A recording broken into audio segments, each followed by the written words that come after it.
Whenever we read the account of Paul's shipwreck in Malta, we are struck by the amount of literary space that Luke, author of the Gospel and Acts of the Apostles, employed to narrate Paul's detour to Malta on his way to Rome, where, of his own accord, he had asked to be taken for judgment by the Roman emperor himself.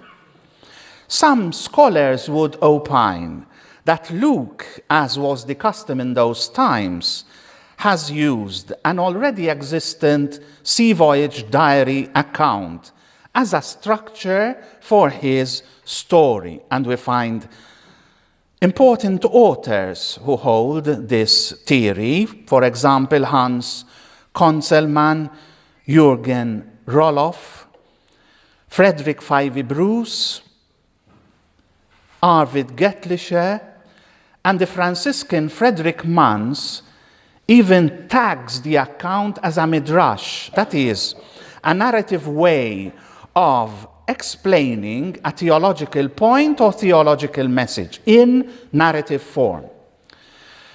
Maybe, but Luke has given us other very important accounts in summary form. For example, the major summaries of the communities of the origin in Acts of the Apostles, or one-verse minor summaries and numerical summaries as well. Summary statements are also found in his Gospel. So why, in the case of Paul's shipwreck, did he not provide his readers with a more streamlined account or summary? Why was this event so important to him? Several scholars, including Michael Goulder, Walter Raddle, Richard Pervo, and Nicholas Thomas Wright, consider the account of Paul's shipwreck as the equivalent narrative and symbolical journey of Jesus towards his death on the cross, narrated in Luke chapter 23. Paul himself, in many contexts outside the Malta shipwreck account, often speaks of other shipwrecks as having been among his tribulations. For example, what we come across in 2 Corinthians chapter 11. Several texts in the Greek translation of the Old Testament, which we call the Septuagint, have the word kaimon for tempest, the same lexeme that Luke makes use of in Paul's case to signify the symbolic menace of death in storms. Luke chapters 22 to 24 seem to offer parallelisms to Acts chapter 20 to chapter 28, the end of Acts of the Apostles, inasmuch as the shipwreck serves as the account of the Passio Pauli, the passion of Paul, not of Jesus Christ. Numerous other exegetes, on the other hand, put forward arguments from the two accounts of Jesus' passion and the shipwreck based on elements in the shipwreck narrative that portray salvation as the end result of both passions. The shipwreck account is read in its symbolical dimension. So the ill-omened sea crossing ends up with everyone on board being saved. During the voyage, Paul never speaks of death, but only of salvation. For example, in the narrative account of the shipwreck, we come across verses like these. Do not be afraid, Paul. You must stand before the emperor. And indeed, God has granted safety to all those who are sailing with you. Or, verse 26, but we will have to run aground on some island, alive, of course. Verse 34, none of you will lose a hair from your heads. And Nicholas Thomas Wright, in his book, Paul, A Biography, has this to say: his rescue and his arrival in Rome thus have the character of salvation, a major theme in this chapter. In fact, Greek words related to saving, savior, salvation occur 7 times in quick succession in this account. Not only was the shipwreck a very particular passio Pauli, and not only did it not mean a definitive death for Paul, but God himself confirmed Paul as the catalyst savior of all on board the ship. For last night there stood by me an angel of the God to whom I belong and whom I worship, and he said, "Do not be afraid, Paul. You must stand before the emperor. And indeed, God has granted safety to all those who are sailing with you."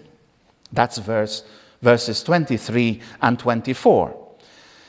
It is therefore a passion that provides salvation to all on board the ship, similar to Jesus' passion that brings salvation to all mankind, albeit a different kind of salvation. When Paul is on dry ground, dry land, the moment after being bitten by a viper, yet suffering no harm, he is declared innocent by the goddess of justice and by the inhabitants themselves. They were expecting him to swell up and drop dead. But after they had waited a long time and saw that nothing unusual had happened to him, they changed their minds and began to say that he was a god. The escape from the sea storm and from the viper bite was confirmation enough by the divinity that Paul was innocent.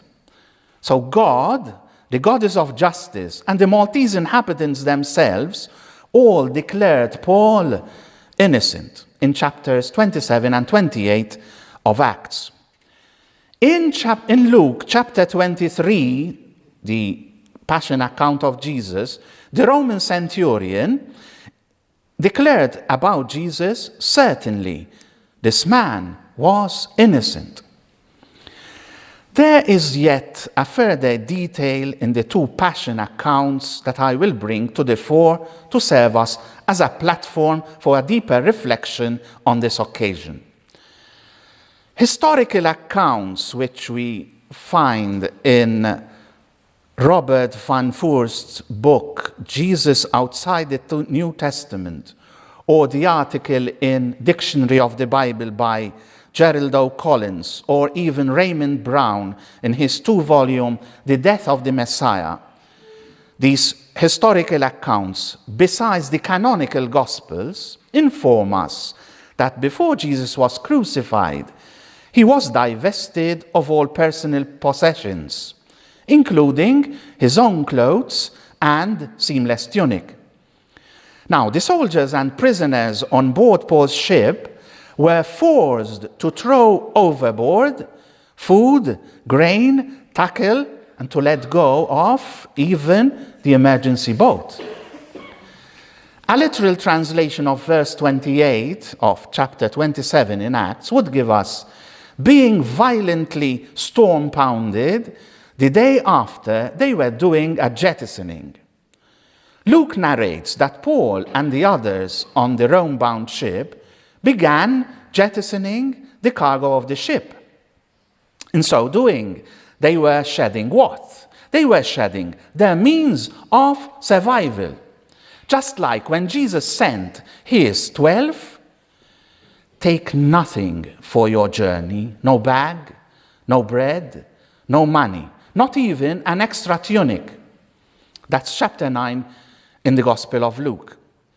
In Acts 27, verse 18, it was the impetuous wind and the pounding waves that forced the seafarers to jettison their belongings and their means of survival. When Jesus sends his disciples, his 12, on a missionary journey in chapter 9 of Luke, was it the other wind the Holy Spirit in Jesus, who prodded the disciples to take nothing with them and yield completely to him.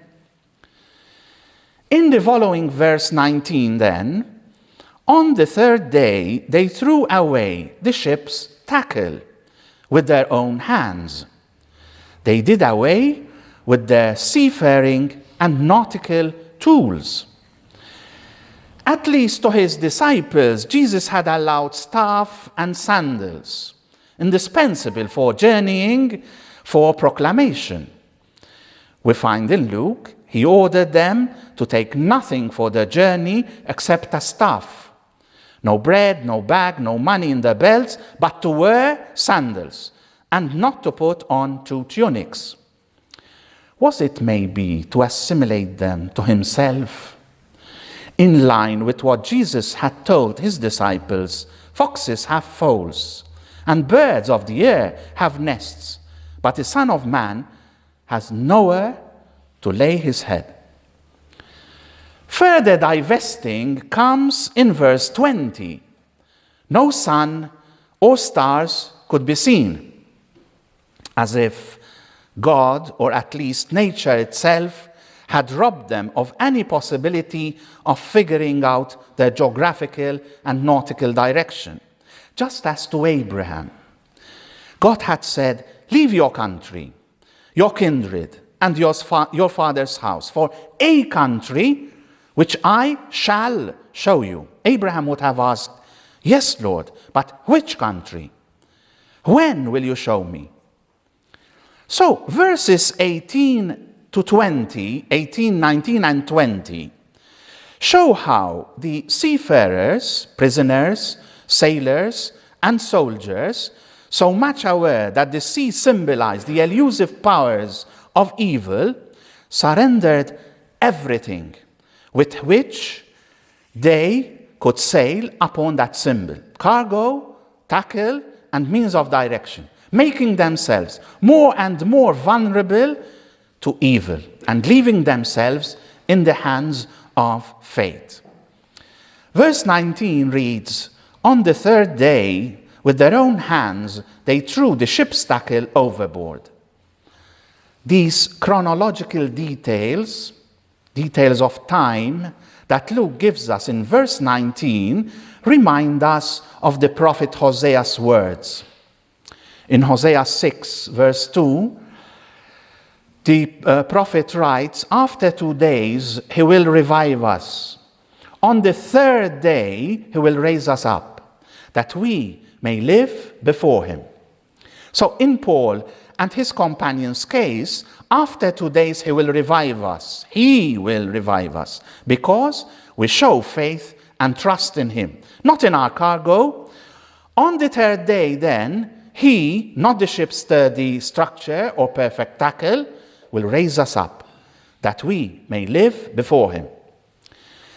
Even though the fathers of the church compare the church to a ship, we can mention Justin Martyr, Clement of Alexandria, Tertullian, Augustine, even Peter Chrysologus, they compare the church to a ship. He, God, not the ship, will save them.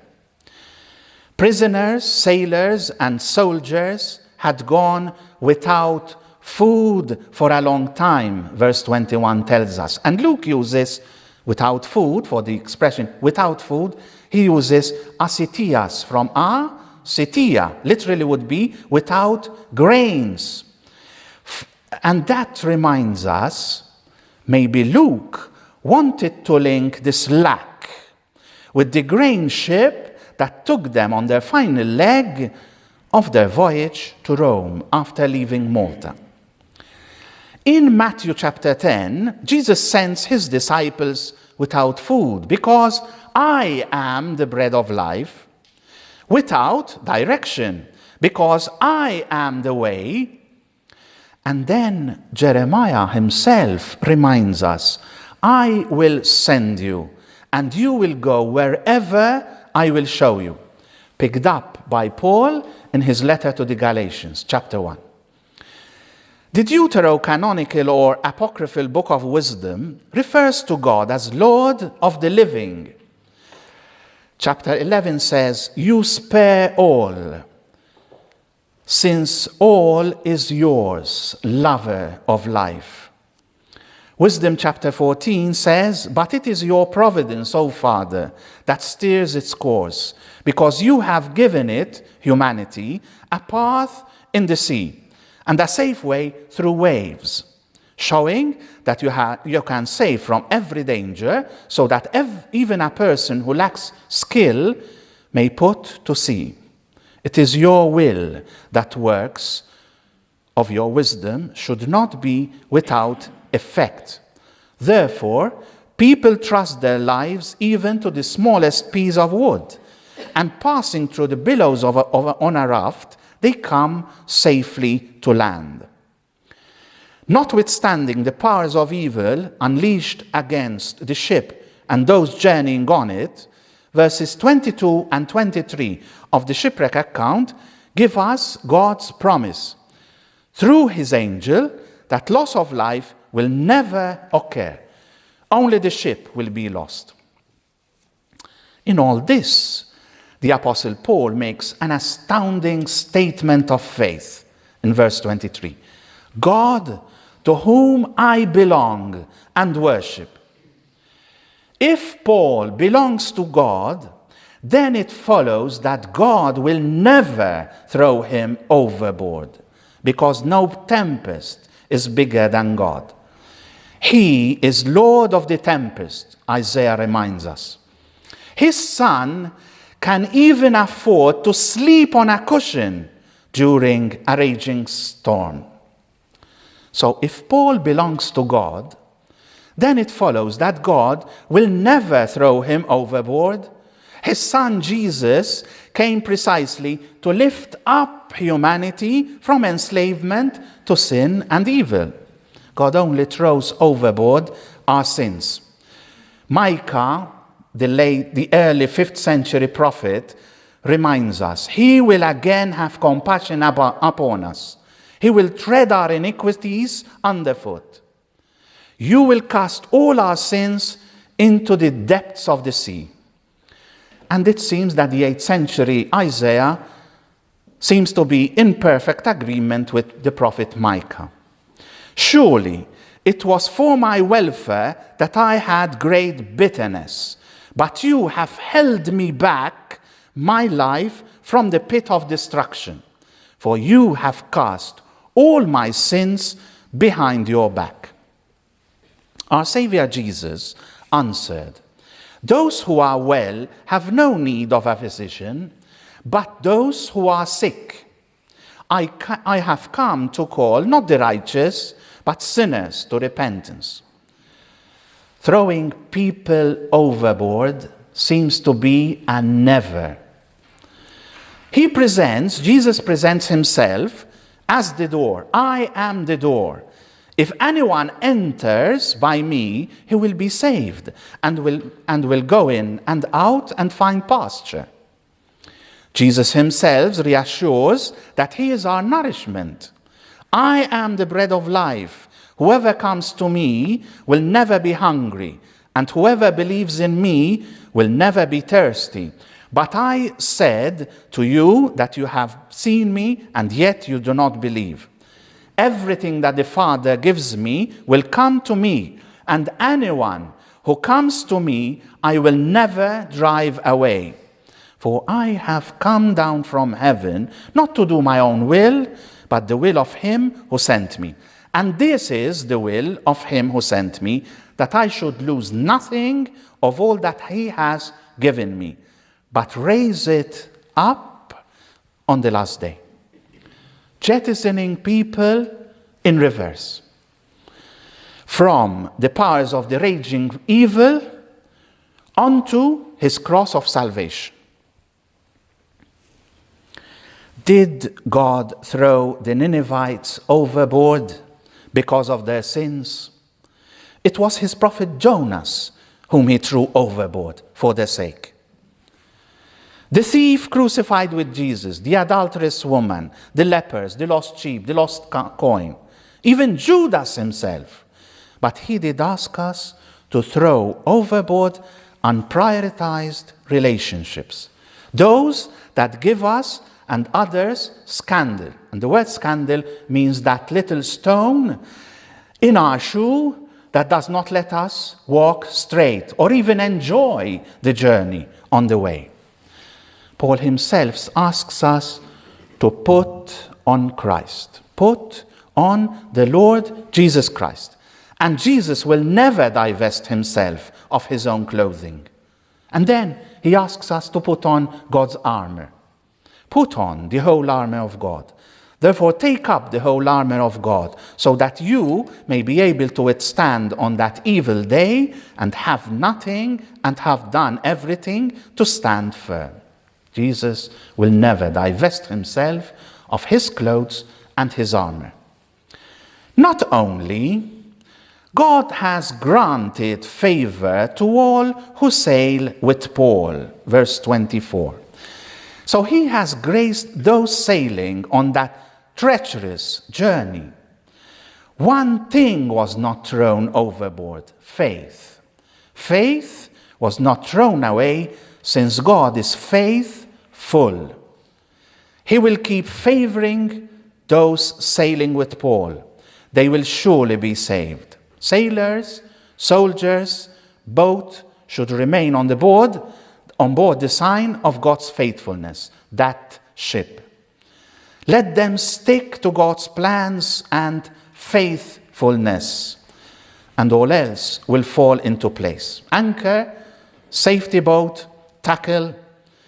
In fact, the promise included the falling out, in verse 26, of their plans and their safety that he offers. Because God offers salvation not as piecemeal, it is a full salvation that he offers.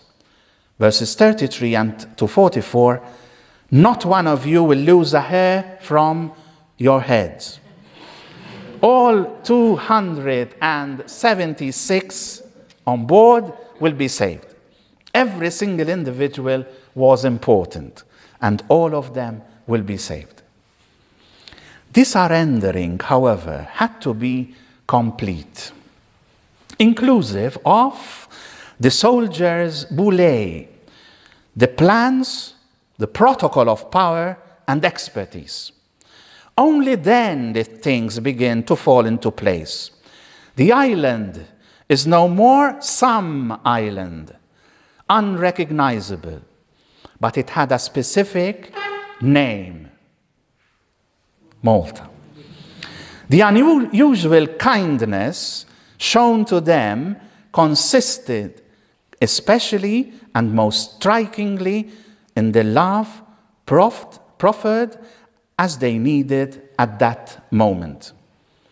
The way the verse describes the inhabitants' care for the shipwrecked seafarers is very simple, but truly revealing.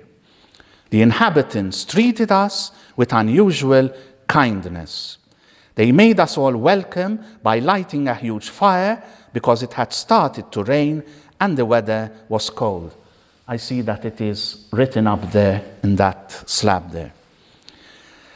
They cared for the seafarers according to their needs at that moment, without asking too many questions, without following much security protocol or conventions. Let us be honest. The first thing that comes to mind when we see people in that state coming up on land from the raging storm is not to trust them, prisoners of the state as they were. The fear-inducing viper becomes then certainty. The unknown becomes a fact. From this man must be a murderer to he is a god. What is so unsure becomes whole and healthy again in the healing of Publius' father and the other sick people on the island. Things fall into place when the surrendering is complete. The most significant gift they were showered with was trust. The inhabitants trusted the prisoners on their land. They trusted them with food and drink that they were in dire need of.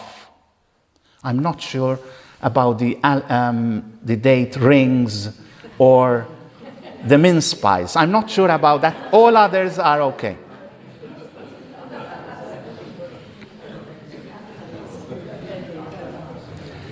They trusted them with the warmth they could give them to warm their bodies, battered by the cold and pounding waves. But above all that, they warmed their hearts with the caring attention they were giving them. Just as the prisoners, soldiers, and sailors had to jettison all that weighed the ship down, so also did the inhabitants have to shed any prejudice that must have been creeping into their hearts as they watched the prisoners swimming with utmost difficulty towards safety. On his part, Paul, of course, had entrusted the inhabitants with the greatest gift ever, the good news, the gospel. No wonder that such unprejudiced care was paid back with unprecedented interest of 100 to 1. The ending verse says it all. The inhabitants also honored us with many honors. And when we departed, they put on board such things as were necessary. At the very beginning, when they dragged themselves ashore, drenched, battered, exhausted, all they needed was a solid rock under their feet, warmth, food, and life-giving drink. All that was needed now that they were going to end, their destination was so near, was God in their hearts. So, throwing overboard of survival, sailing tackle, and even means of direction, sailors, soldiers, and prisoners had only their hearts left. Doing away with prejudice, self-seeking interests, mistrust, the inhabitants were left with only a heart for a hearth for the wretched seafarers. And we do not really need tackle and tools and other means to have an evangelizing heart for a hearth. It is making space for others in a cold world for the gospel to take root within us and from us to others. Thank you.